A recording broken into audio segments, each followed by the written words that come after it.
드디어 구약의 마지막 장입니다. 구약은 총 929장에 걸쳐서 편집되고 기록되어져 있는데 그 마지막 장입니다. 이 마지막 장이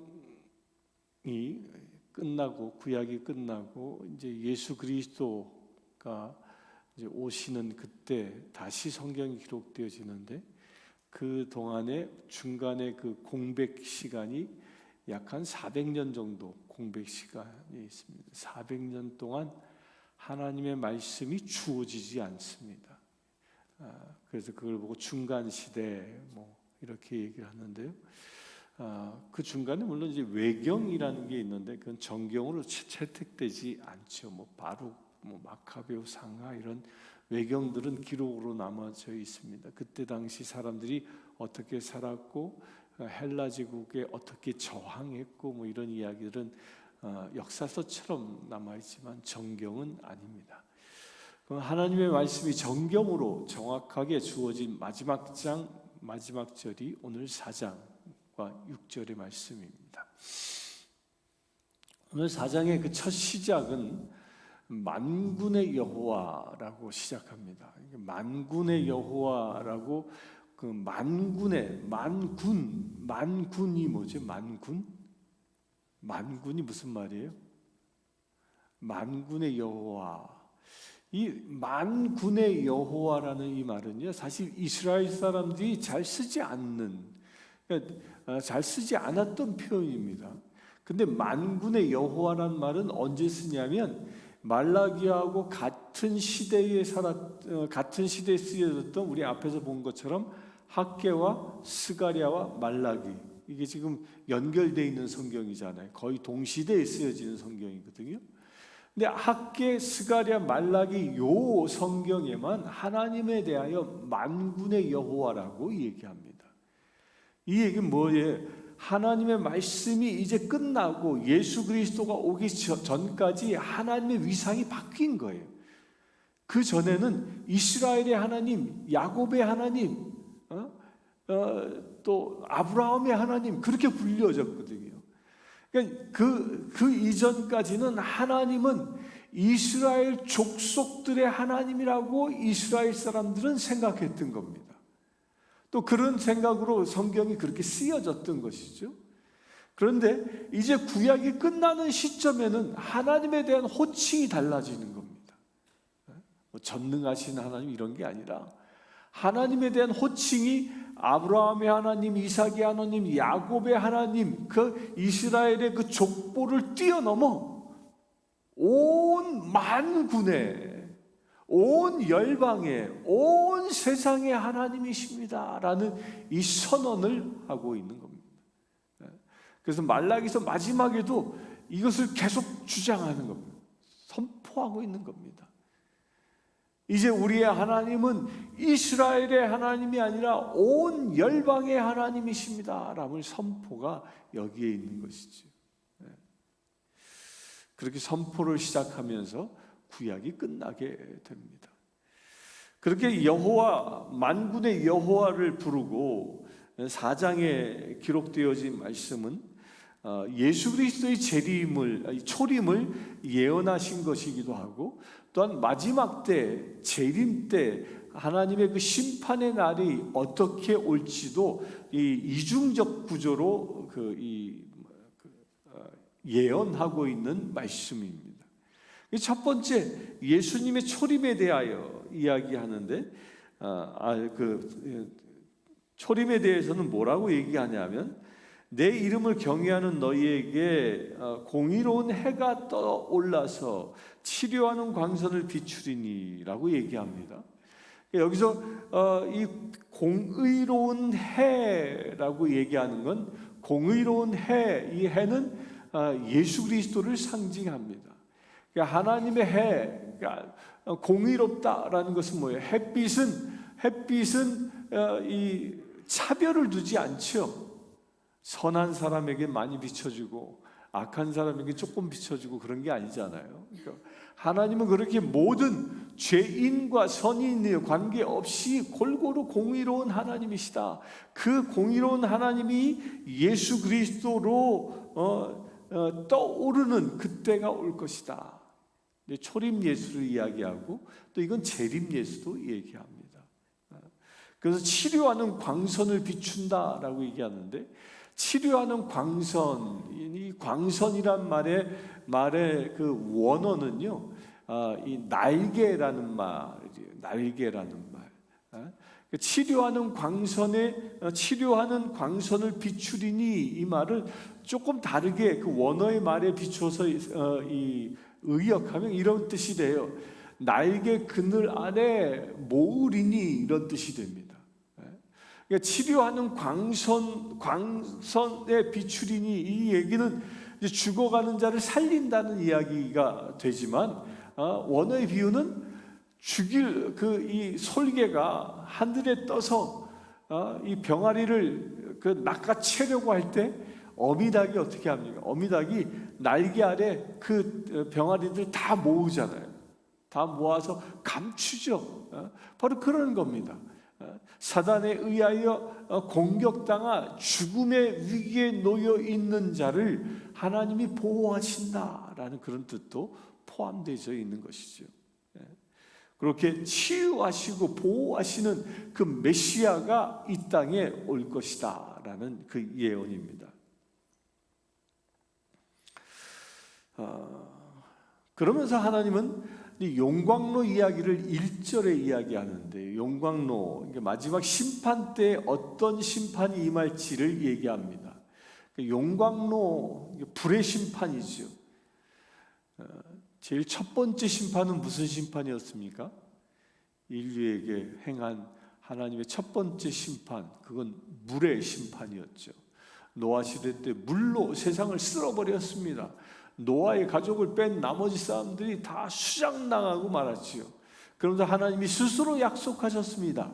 이제 내가 다시는 물로 심판치 아니할 것이다. 그 약속으로 무지개를 걸어 놓으시고 약속을 하셨죠. 징표로 삼으셨습니다. 그러나 마지막 때 다시 한번 심판이 임할 것인데, 그 심판은 뭐냐? 불의 심판이 임할 것이다. 불의 심판. 요즘 뉴스를 보면 정말 불의 심판이 임하는 때가 곧 온 것과 같은 뭐 그런 불길한 생각들이 막 드는 뉴스들이 막 터져 나오지 않습니까? 뭐 푸틴은 막 핵전쟁 연습을 시작했다고 그러죠. 또 미국은 핵실험을 또 시작했다고 그러죠. 뭐 이게 세상이요, 이게 정말 어느 한 나라에서 핵을 쏴버리면요, 전 세계가 그 핵폭탄에 의해서 이 불의 심판이 임하는 때가 오는 거예요. 그냥 이 핵이라는 건 그런 거거든요. 핵이라는 건 사용하지 않으면 서로가 힘겨루기에 의하여 전쟁을 억제하는 능력이 있어요.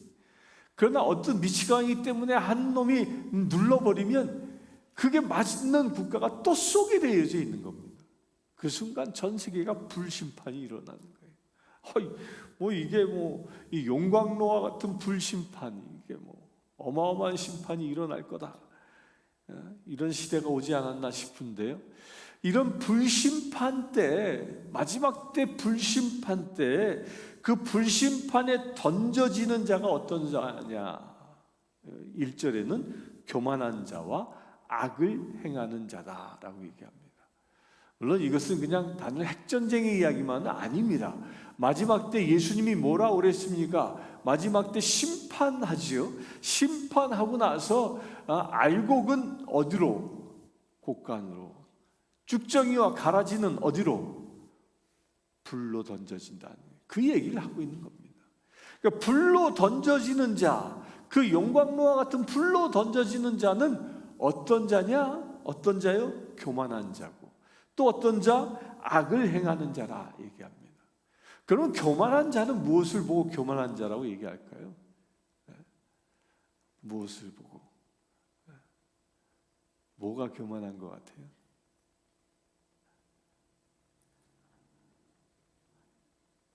하나님 보시기에 교만한 자는요, 하나님처럼 사는 사람, 하나님 행세하는 사람이에요.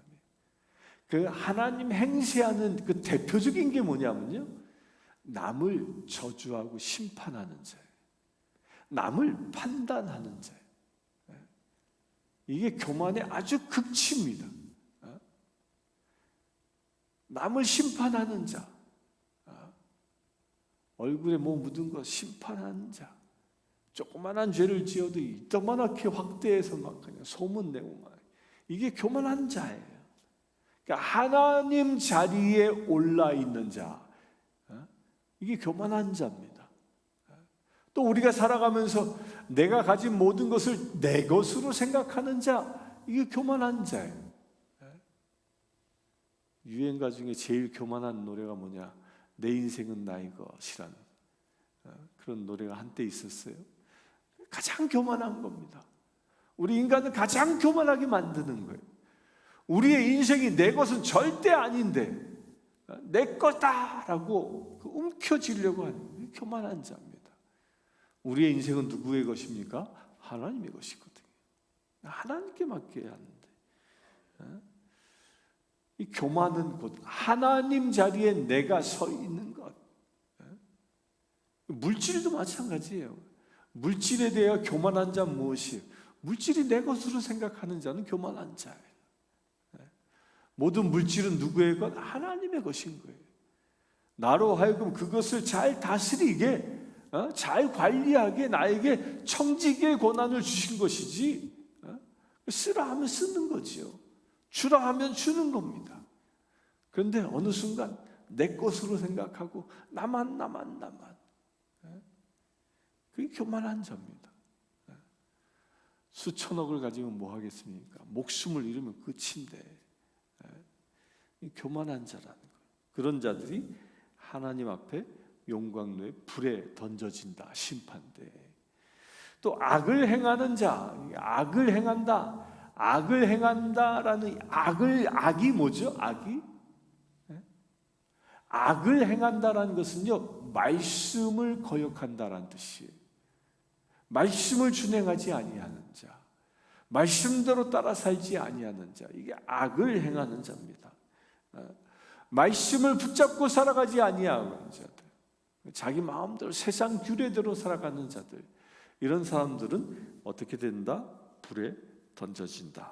어떻게까지?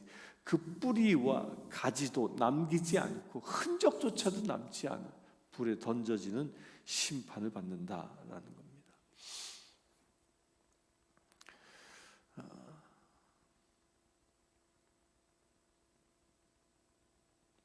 그리고 4절에 보면 이제 내가 호렙에서 온 이스라엘을 위하여 내 종에게 명령한 법 곧 율례와 법도를 기억하라. 너희는 뭘 기억하라? 그렇게 불에 던져지지 않으려면 기억해야 할 것이 있다라는 거예요. 율례와 법도라는 거예요. 여러분 잘 생각해 보세요. 지금 이 순간은 구약의 마지막이에요. 구약 성경의 마지막을 쓰고 있는데 이 마지막에 무엇을 딱 끌고 오고 있어요? 구약 성경의 가장 첫 번째 것을 끌고 오고 있는 거예요. 율례와 법도가 기록되어져 있는 게 뭐죠? 모세오경이에요. 모세오경에 율례와 법도가 기록되어져 있어요. 그것이 구약 성경의 시작이잖아요. 그 시작을 이 구약 성경의 마지막에 율례와 법도를 언급하고 있는 겁니다. 곧 이 얘기는 뭐예요? 처음과 시작이 같다라는 거예요. 처음과 시작이. 그 처음 주신 그 율례와 법도, 그 율례와 법도인 모세 오경을, 그 오경을 기억하고 지키는 자, 명령한 법이라고 얘기했어요. 명령한 법. 명령은 뭐예요? 오더지. 명령은 목숨 걸고 행해야 하는 게 명령이에요. 될 때까지 해야 하는 게 명령이에요. 이 명령이란 말은 어느 집단에서 사용하는 거예요? 군대에서 쓰는 말이거든요. 군대에서 저 고지를 점령하기 위해 고지를 점령하기 위해 전병력 돌격 앞으로 소대장이 명령하면요, 총알이 빗발쳐도 나가야 되는 거예요. 죽는지 뻔히 알면서도 나가야 되는 거예요. 옆에서 동료들이 총 맞아 쓰러지고 있는 거 뻔히 보면서도 뛰어나가야 되는 거예요. 이게 명령이에요. 이게 명령. 몸을 사리고 때가 되면 하지, 저 때가 되면 마음에 들면 여유가 있으면, 이게 아니라는 거예요. 내가 좋고 나쁨에 따라서 취하고 안 하고가 아니라 하나님이 말씀하셨기에 나의 상황과 조건과 관계없이 날마다 말씀을 준행하며 살아가야 한다라는 겁니다. 이것이 주님이 우리에게 당부하고 있는 거야. 당부 아니 명령하고 있는 겁니다. 그래서 5절에 이렇게 얘기하면, 보라, 여호와의 크고 두려운 날이 이르기 전에 내가 선지자 엘리야를 너에게 보내리니, 크고 두려운 날 이르기 전에, 이 선지자, 처음의 선지자는, 여기서 예언한 선지자는 세리자 요한이죠. 근데 지금은 누구일까요? 지금은 저와 여러분들입니다. 말씀을 받은 자입니다. 내가 말씀을 받았으면 그 말씀을 전해야 하는 것이죠. 여러분들 새벽마다 말씀을 듣지요. 그 말씀 내 머릿속에만 기억하고 있습니까? 아닙니다. 여러분들은 하나님께서 선지자로 엘리야처럼 세우신 사람입니다. 세우신 사람에게 말씀을 사람들에게 전해야 하는 겁니다. 여기 이 4절과 5절에 보면 두 가지 부류가 다 나와 있어요. 모세의 오경이 나와 있고, 그게 율례와 법도로, 또 선지자 엘리야로 대표되어지는 선지서가 나와 있어요. 이 법도는 뭐예요? 모세 오경인 법도는 기준을 얘기하는 겁니다. 이 선지서는 뭡니까? 각종 예언서들이에요. 예언서들은 무엇을 얘기해요? 말씀대로 살면 복이 임하고, 그렇지 않으면 하나님의 심판이 임한다라는 그 말을 선지자를 통하여 다시 한번 일깨워주고 있는 것이요. 그 일을 누가 하라고요? 우리가 하라는 거예요. 우리가. 그래서 우리는 엘리야와 같은 사명을 받은 자라는 겁니다. 그런데 어떻게 그 사명을 감당하는 것이냐? 6절에 보면 아버지의 마음을 자녀에게로 돌이키게 하고 자녀들의 마음을 그들의 아버지에게로 돌이키게 하라. 이 말이 뭘 얘기하는 거예요? 이 말은 유대인의 식탁에서 이것은 이루어지고 있는 겁니다. 유대인들은 식탁에 앉았을 때 아버지가 말씀을 나눕니다. 또 자녀가 그 말씀을 듣습니다. 또한 그 들은 말씀을 또 아버지에게 다시 말합니다. 각인합니다. 이게 유대인의 식탁의 전통이에요. 특별히 안식일날 만찬을 할 때는 이 말씀을 서로 주고받으면서 서로가 말씀을 각인합니다. 그러면서 무엇을 합니까? 신앙의 대를 이어가는 겁니다. 신앙의 대를. 여기서 우리 본문에는 그가 아버지의 마음을, 그러니까 아버지 단수로 쓰여졌지만 히브리어 원어는 아버지들의 마음, 자녀들의 마음, 복수로 쓰여져 있는 겁니다. 우리를 이야기하는 것이죠. 이것은 다시 얘기하면 이거와 같은 거예요. 이것은 신앙의 대를 이으라는 거예요. 신앙의 대를. 아버지는 믿음이 좋았는데, 아버지도 장로였고, 아버지는 목사였는데 그 자녀들이 배교했다.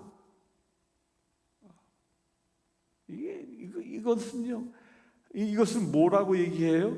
그렇게 되어졌을 때 내가 와서 저주로 그 땅을 칠까 하노라. 축복이 끝나고 무엇이 임한다고? 저주가 임한다는 거예요. 유튜브에서 아주 가슴 아픈 간증을 하나 들었는데, 목사님의 딸이 내가 교회를 떠난 이유 해가지고 신앙을 버린 이야기들을 쓴 거예요. 얼마나 가슴 아픈 이야기입니까? 이 말은 뒤집으면 이런 겁니다. 우리가 신앙을 자손 대대로 이어 신앙을 전수하면 하나님의 복이 대대로 이루어진다라는 거예요. 마지막 때까지. 그러나 신앙이 전수되지 아니하면 복이 끝나고 무엇이 임한다고요? 저주가 임한다는 거예요. 구약 성경의 마지막 절이 바로 이 얘기입니다. 마지막 절이 신앙을 대이어 전수하라는 거예요. 그것이 복의 비밀이라는 겁니다. 아브라함이 이삭에게 전수했고, 이삭이 야곱에게 전수했고, 야곱이 12 아들들에게 전수하여 이스라엘을 세운 것처럼 신앙이 전수되어져야 한다는 거예요.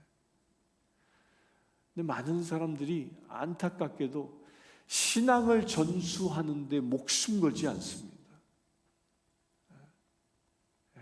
교회 안 나와도 언젠간 나오겠지 뭐. 그렇게 자식들을 방관합니다. 근데 그게 얼마나 위험한 것인지 구약 성경 마지막에 지적하고 있는 겁니다. 우리는 하나님의 축복을 받아 하나님의 나라를 준비하는 자입니다. 그리하여 마지막 때 하나님의 나라의 입성에 들어가야 할 그런 존재입니다. 그것이 온전히 이루어지기 위해서 무엇이 이루어져야 돼? 신앙의 대가 연결되어져야 한다는 겁니다. 오늘 하루를 살아가면서 우리 먼저 자손들을 한번 점검해 봤으면 좋겠습니다. 나의 사랑하는 자녀들에게 진정 신앙이 전수되고 있는지 확인해 보고요. 그들에게 혹여 신앙의 미흡함이 있다면 그들을 위해서 기도하고 권면하고 다시 그들이 주님께 돌아오는, 그리하여 축복이 대대로 이어져 나가는 그런 은혜가 임할 수 있도록 각인할 수 있는 거룩한 날 되시길 축원합니다. 함께 기도하겠습니다. 주 아버지 하나님,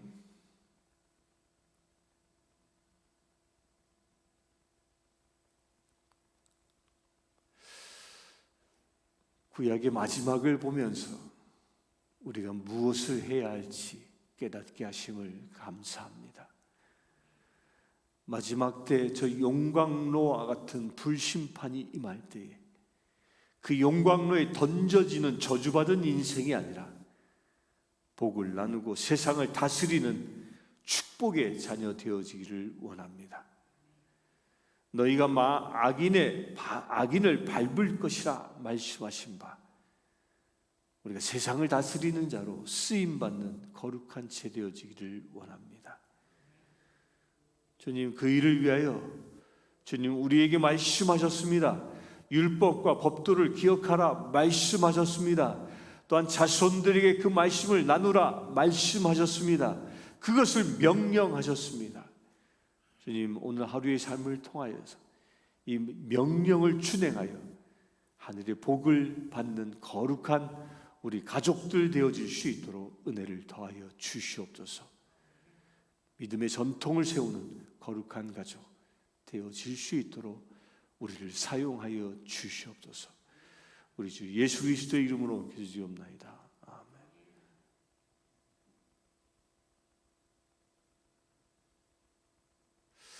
우리 교회의 다음 세대들이 살아날 수 있도록 이 시간 기도하기를 원합니다.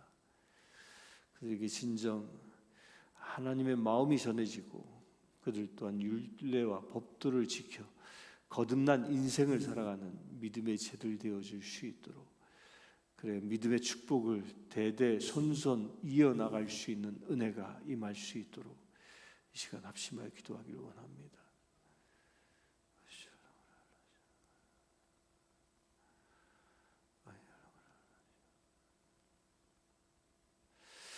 주 아버지 하나님, 우리 성신교회를 축복하며 기도하기를 원합니다. 우리 성신교회에 세워주신 거룩한 지체들 가운데 많은 자손들이 있습니다. 아버지 하나님, 그들에게 믿음의 대가 이어질 수 있도록 은혜를 더하여 주시옵소서. 믿음의 다음 세대들이 바르게 양육되어질 수 있도록 아버지 길을 열어 주시옵소서. 우리 교회 성도들이 사랑하는 자녀들을 위하여 목숨 걸고 기도하며 목숨 걸고 말씀을 가르칠 수 있는 우리 되어줄 수 있도록 아버지 축복하여 주시옵소서. 세상 그 무엇보다도 하나님의 말씀의 은혜를 나눌 수 있는 거룩한 믿음의 전통을 세우는 우리 교회 성도들 되어줄 수 있도록 아버지 축복하여 주시옵소서. 그래요 주님, 우리 성신교회가 모든 전 세대가 모여 예배하는 놀라운 은혜의 교회 되어지기를 원합니다. 주님이 기뻐하시는, 주님이 복을 내려주시는 거룩한 교회 되어지기를 원합니다. 주여 역사하여 주시옵소서.